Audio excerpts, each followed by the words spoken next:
Hi, I'm going to help you by reading aloud Exploring Creation with Biology, second edition from Apologia Science. I'm going to read all parts of modules with the exception of the figures, the on your own questions, and all of the experiments. But I will read every other part. You ready? Let's go. Module 1, Biology, the Study of Life. Introduction. In this course, you're going to take your first detailed look at the science of biology. Biology, the study of life itself, is a vast subject with many sub-disciplines that concentrate on specific aspects of biology. Microbiology, for example, concentrates on those biological processes and structures that are too small for us to see with our eyes. Biochemistry studies the chemical processes that make life possible, and population biology deals with the dynamics of many life forms interacting in a community. Since biology is such a vast field of inquiry, most biologists end up specializing in one of these sub-disciplines. Nevertheless, before you can begin to specialize, you need a broad overview of the science itself. That's what this course is designed to give you. What is life? If biology is the study of life, we need to determine what life is. Now, to some extent, we all have an idea of what life is. If we were to ask you whether or not a rock is alive, you would easily answer, no. On the other hand, if we were to ask you whether or not a blade of grass is alive, you would quickly answer, yes. Most likely you can intuitively distinguish between living things and non-living things. Even though this is the case, scientists must be a little more deliberate in determining what it means to be alive. Thus, scientists have developed several criteria for life. Not all scientists agree on all of these criteria, but in general, most biology courses will list at least some of the following criteria for life. 1. All life forms contain deoxyribonucleic acid, which is called DNA. 2. All life forms have a method by which they extract energy from the surroundings and convert it into energy that sustains them. 3. All life forms can sense changes in their surroundings and respond to those changes. 4. All life forms reproduce. If something meets all of these criteria, we can scientifically say that it is alive. If it fails to meet even one of the criteria, we say that it is not alive. Now, if you're not sure exactly what each of these criteria means, don't worry. We'll discuss each of them in the next few sections of this module. DNA and life. Our first criterion states that all life contains DNA. Now, we're sure you've at least heard about DNA. It is probably, however, still a big mystery to you at this point. Why is DNA so special when it comes to life? Basically, DNA provides the information necessary to take a bunch of lifeless chemicals and turn them into an ordered, living system. Suppose, for example, we were to analyze an organism and determine every chemical that made up the organism.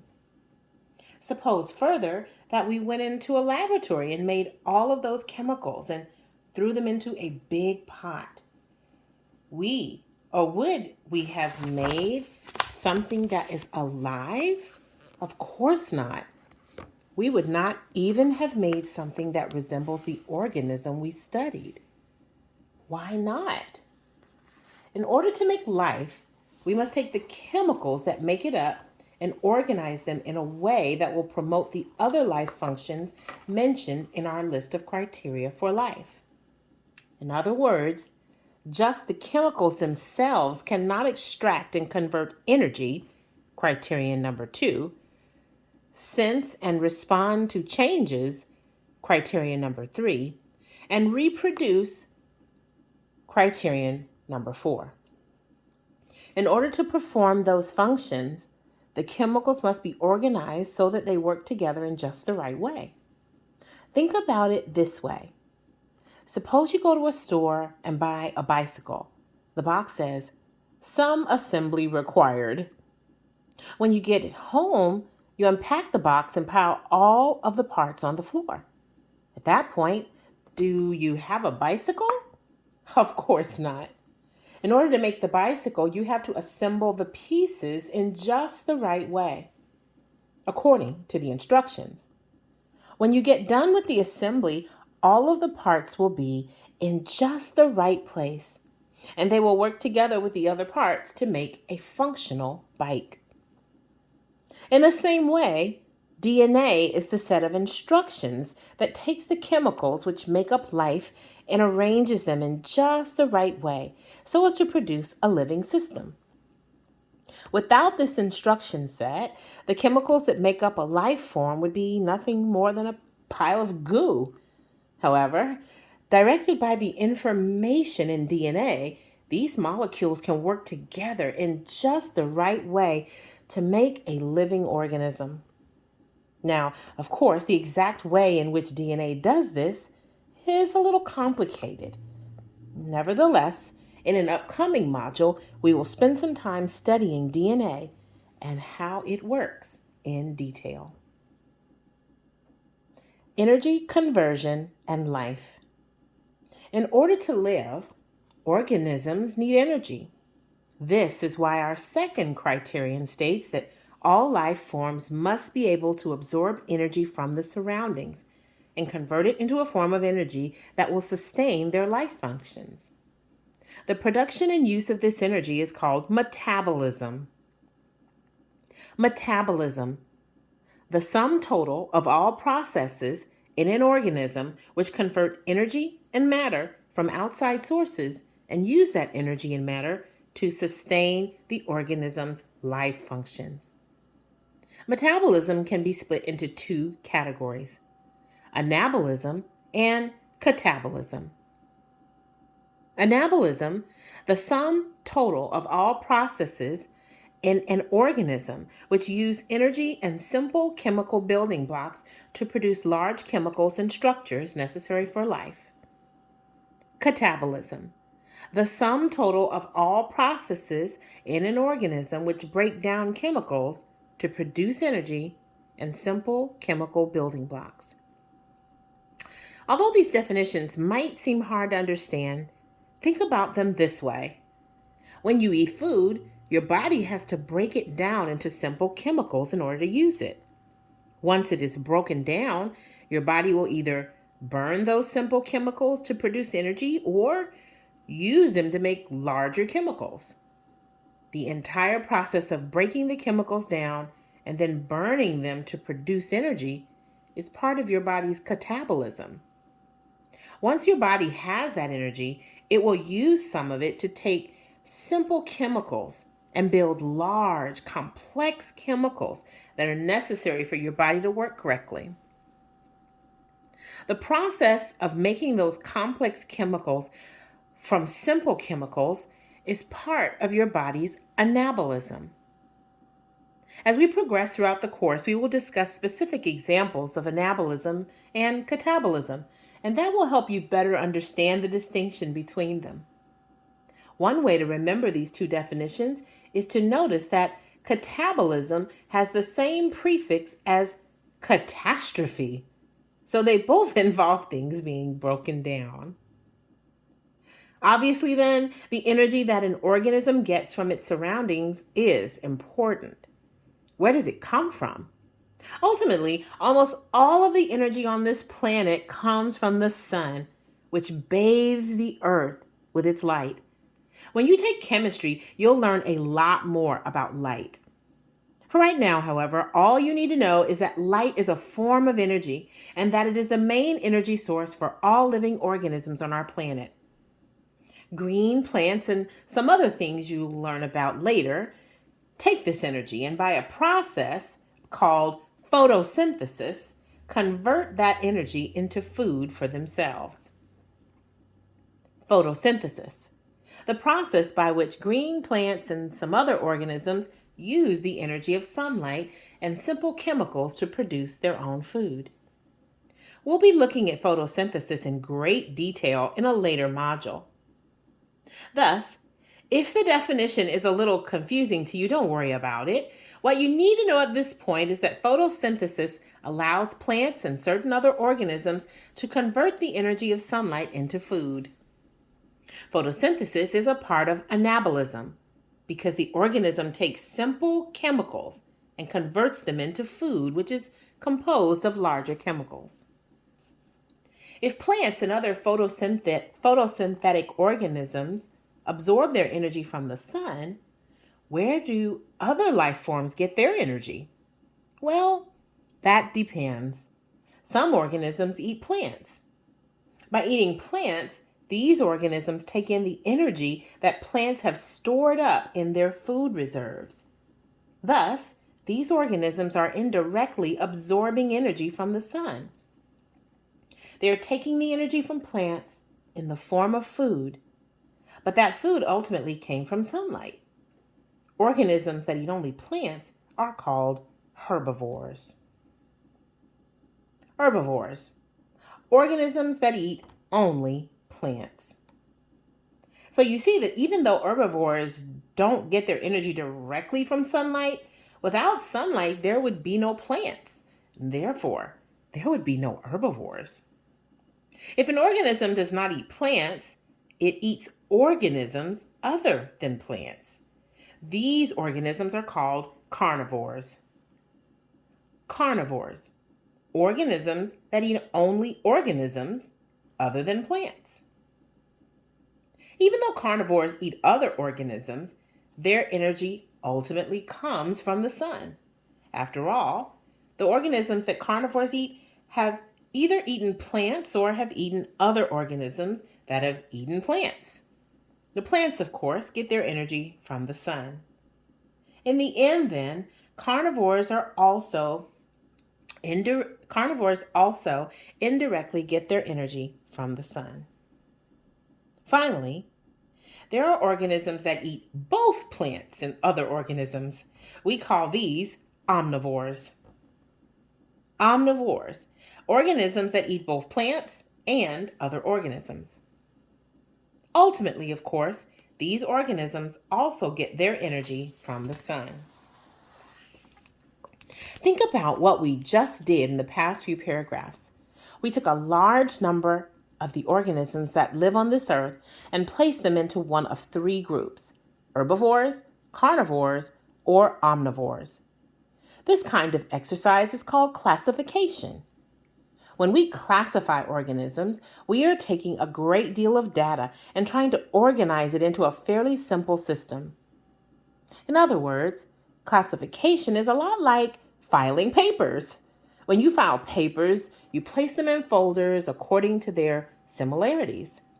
In this case, we have taken many of the organisms on Earth and put them into one of three folders based on what they eat. Biologists have taken an enormous amount of data and have arranged it into many different classification systems. These classification systems allow us to see the similarities and relationships that exist between organisms and creation. Figure 1.1 illustrates the classification system you have just learned.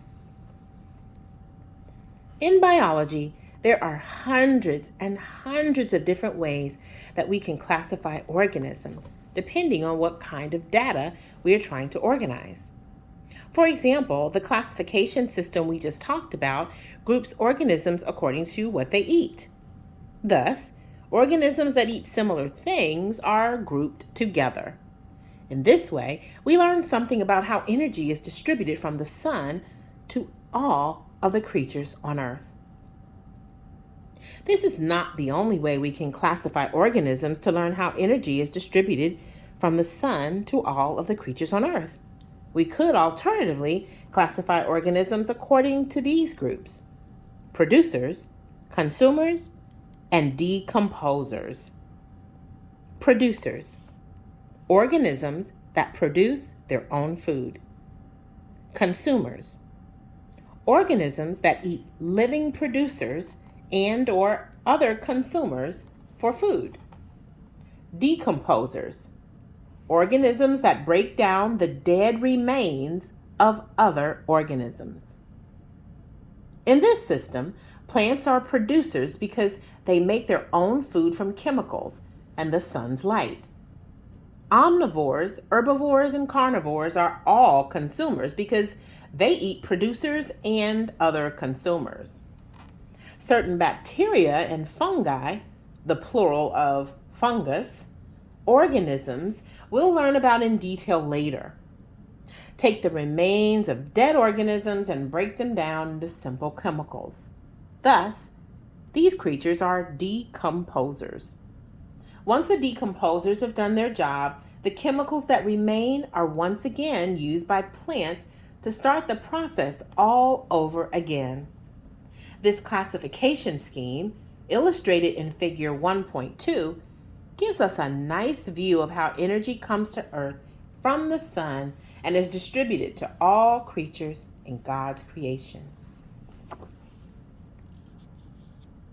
There are, of course, differences between this classification system, producers, consumers, and decomposers, and the one you learned previously, omnivores, herbivores, and carnivores. The first difference you should notice between this classification scheme and the one you just studied is that using this system, we include plants, bacteria, and fungi in the classification. In the previous classification system, we could only classify organisms that ate plants or ate other organisms. There was no grouping in which to put the plants, the bacteria, or the fungi. Does this mean that the second classification system is better than the first? Not really. Each one tells us different information. For example, if we need to look at the differences that exist among animals, then the first classification scheme is best. Some animals are herbivores, cows, for example. Some animals are carnivores, lions, for example. And some animals are omnivores, gorillas, for example. In the second classification system, all animals are consumers. So the second classification system doesn't tell us much about the differences that exist among animals. If, however, we want to study how energy flows from the sun to every creature in creation, the second classification system gives more information about this process. As a point of terminology, producers are often called autotrophs, the Greek roots of which literally mean self-feeder. Consumers and decomposers, on the other hand, are often called heterotrophs, which literally means other feeder. Autotrophs, organisms that are able to make their own food. Heterotrophs, organisms that depend on other organisms for their food. In a little while, these two terms will become very important, so you need to know them. Before you go on to the next section, answer the on your own questions below. These questions will be scattered throughout the modules in this course. They allow you to reflect on the things you've just read about, cementing the concepts in your mind. Sensing and responding to change. Our third criterion for life is that it senses and responds to changes in its surroundings. It is important to realize that in order to meet this criterion, an organism's ability to sense changes is just as important as its ability to respond. After all, even a rock can respond to changes in its environment. If a boulder, for example, is perched on the very edge of a cliff, even a slight change in the wind patterns around the boulder might be enough for it to fall off the cliff. In this case, the boulder is responding to the changes in its surroundings. The reason a boulder doesn't meet this criterion for life is that the boulder cannot sense the change. Living organisms are all equipped with some method of receiving information about their surroundings. Typically, they accomplish this feat with receptors. Receptors. Special structures that allow living organisms to sense the conditions of their internal or external environment. Your skin, for example, is full of receptors. Some allow you to distinguish between hard and soft substances when you touch them. Other receptors react to hot and cold temperatures. Your skin, for example, is full of receptors. Some allow you to distinguish between hard and soft substances when you touch them. Other receptors react to hot and cold temperatures. If you have your hand under a stream of water coming from a water faucet, for example, your receptors react to the temperature of the water. The receptors send information to your brain, and you can then react to the temperature. If the water is too hot or too cold, you can remove your hand from the stream to avoid the discomfort. A living organism's ability to sense and respond to changes in its surrounding environment is a critical part of survival because God's creation is always changing. Weather changes, seasons change, landscape changes, and the community of organisms in a given region changes. As a result, living organisms must be able to sense these changes and adapt, or they would not be able to survive. All life forms reproduce. Our final criterion for life says that all living organisms reproduce.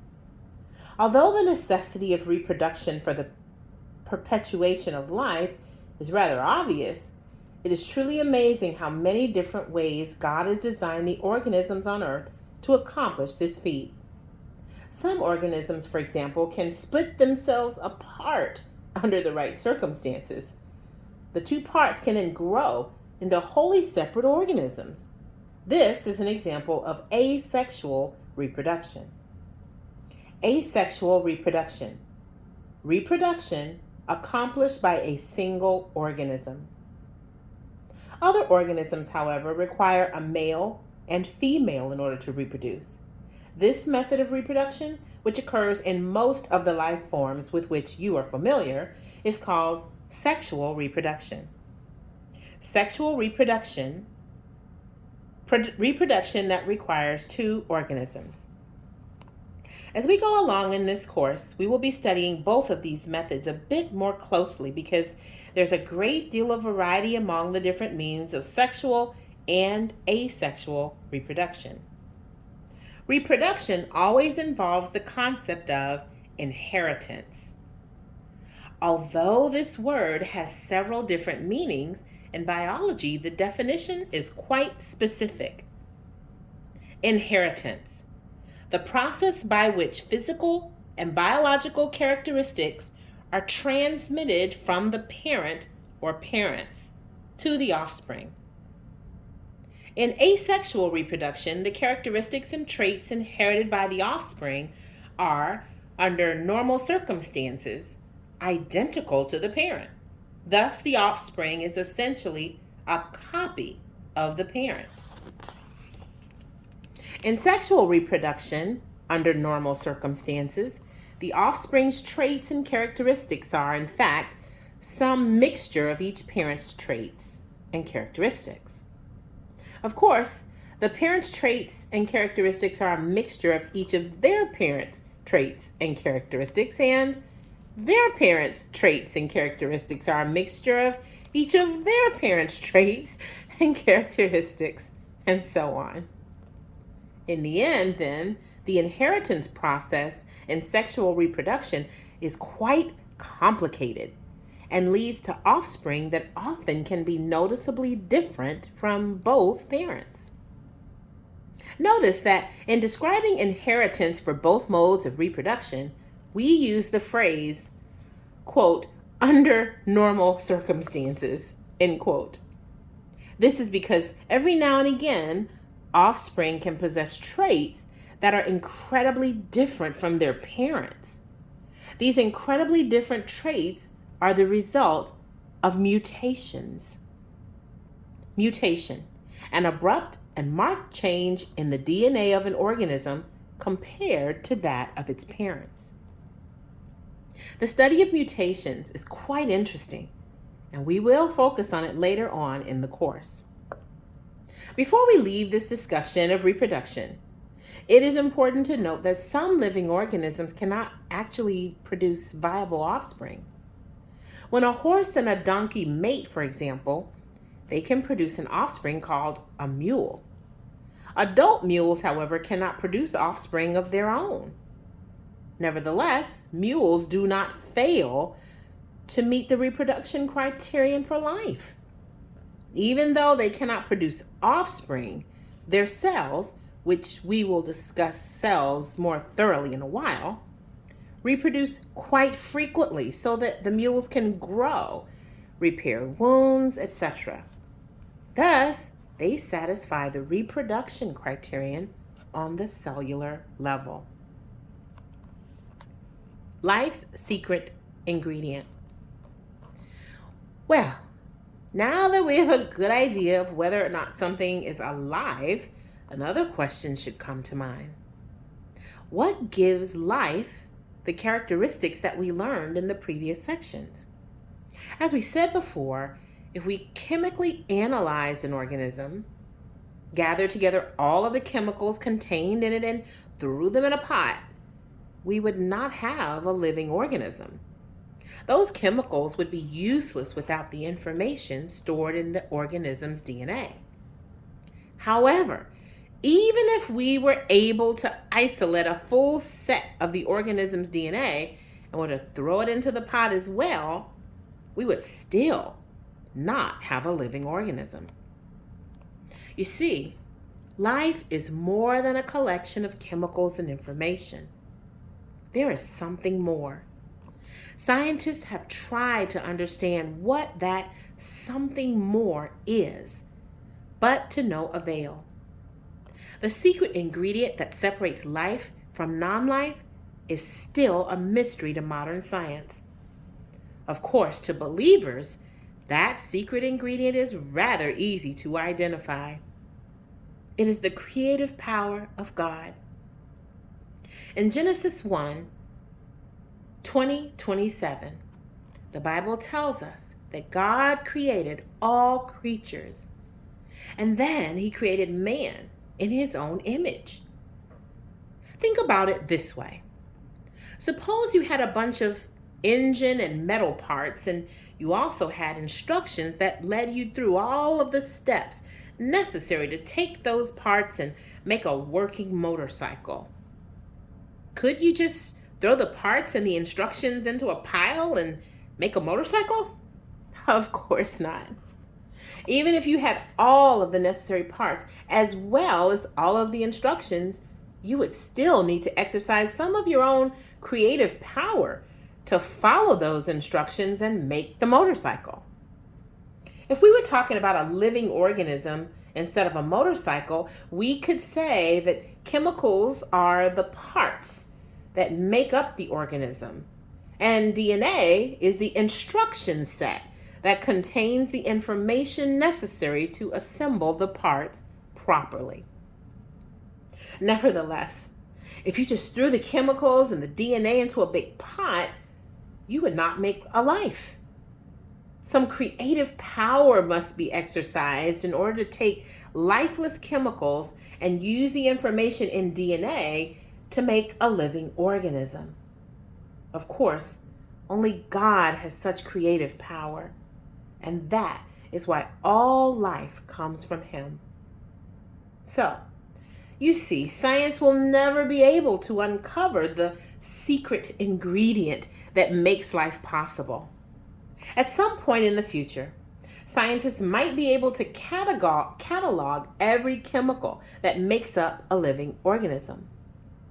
Scientists might even decode the information stored in DNA and determine all of the instructions necessary to form those chemicals into a living organism.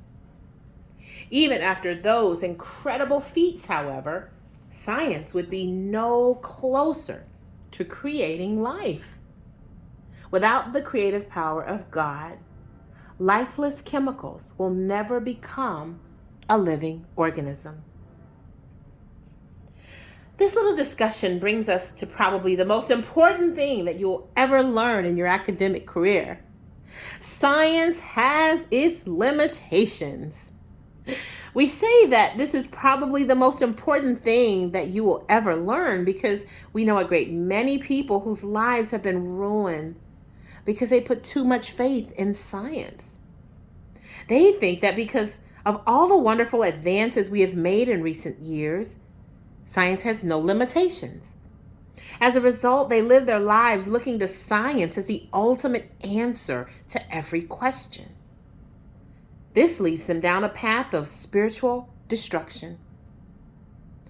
Had they only placed their faith in God, who has no limitations, they would have lived fulfilling lives and spent eternity with the ultimate life giver.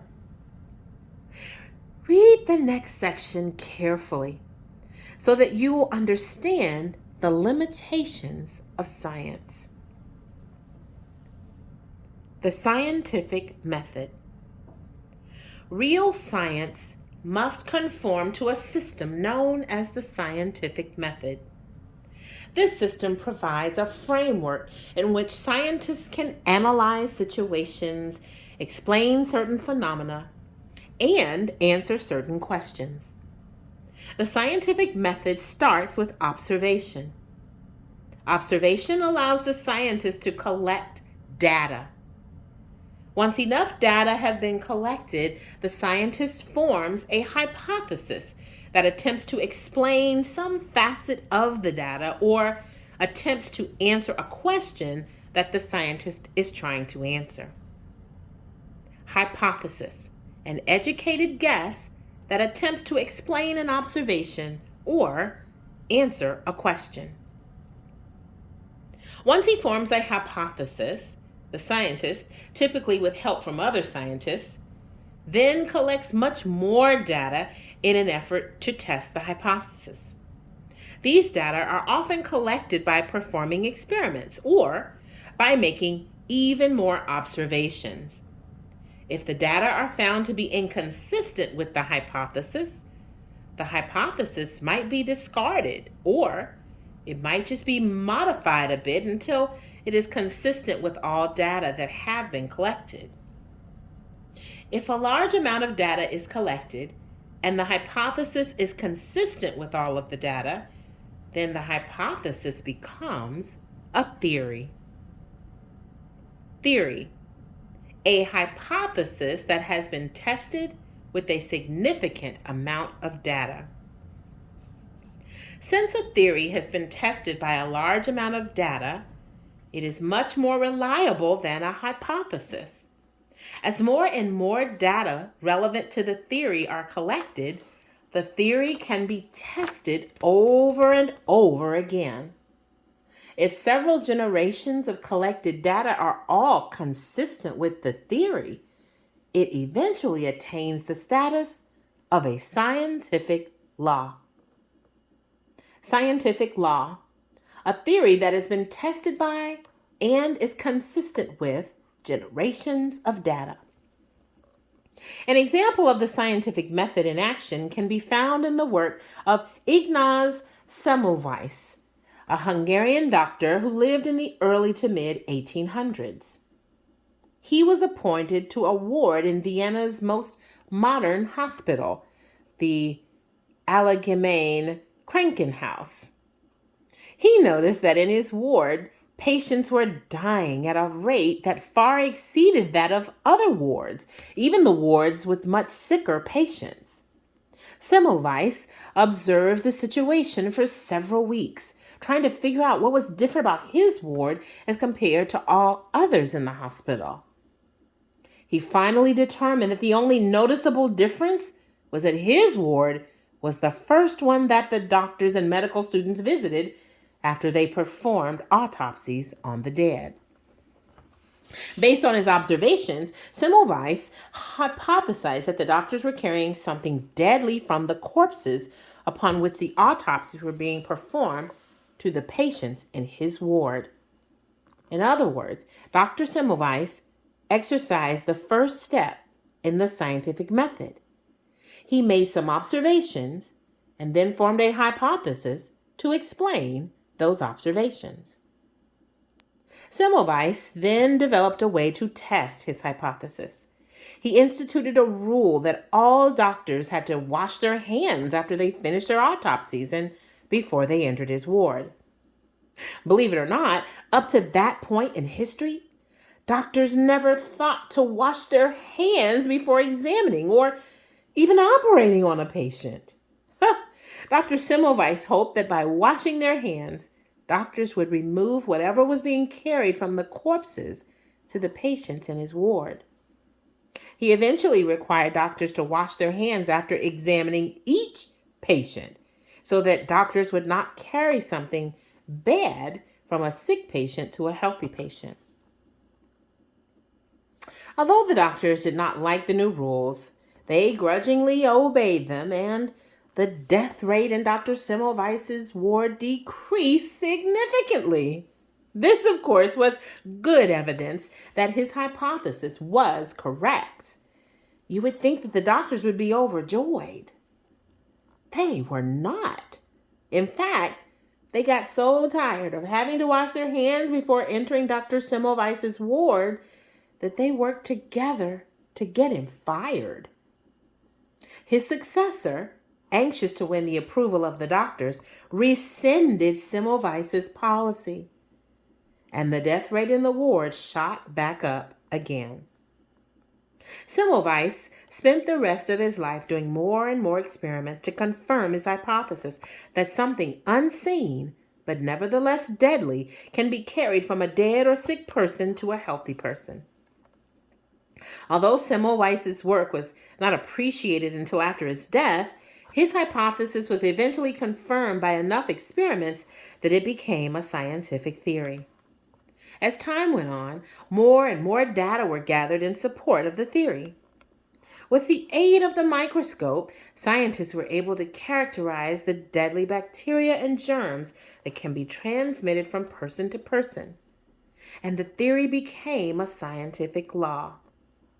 Nowadays, doctors do all that they can to completely sterilize their hands, clothes, and instruments before performing any medical procedure. Before we leave this story, it might be interesting to note that the Old Testament contains meticulous instructions concerning how a priest is to cleanse himself after touching a dead body. These rituals, some of which are laid out in Numbers 19, are quite effective in removing germs from the skin and clothing. As Dr. S.I. McMillan, a medical doctor and international lecturer, says, in 1960, the Department of Health in New York State issued a book describing a method of washing the hands, and the procedures closely approximate the scriptural method given in Numbers 19. S.I. McMillan, None of These Diseases, Old Tapham, New Jersey, Fleming H. Revel Company, 1963, 18. This, of course, should not surprise you. After all, God knows all about germs and bacteria. Thus, it only makes sense that he would lay down instructions as to how his people can protect themselves from germs and bacteria. If only doctors had the sense to follow those rules in the past centuries, countless lives would have been saved. So you see, the scientific method summarized in Figure 1.3 provides a methodical, logical way to examine a situation or answer a question. If a theory survives the scientific method and becomes a law, it can be considered reasonably trustworthy. Even a scientific theory which has not been tested enough to be a law is still pretty reliable because it is backed up by a lot of scientific data.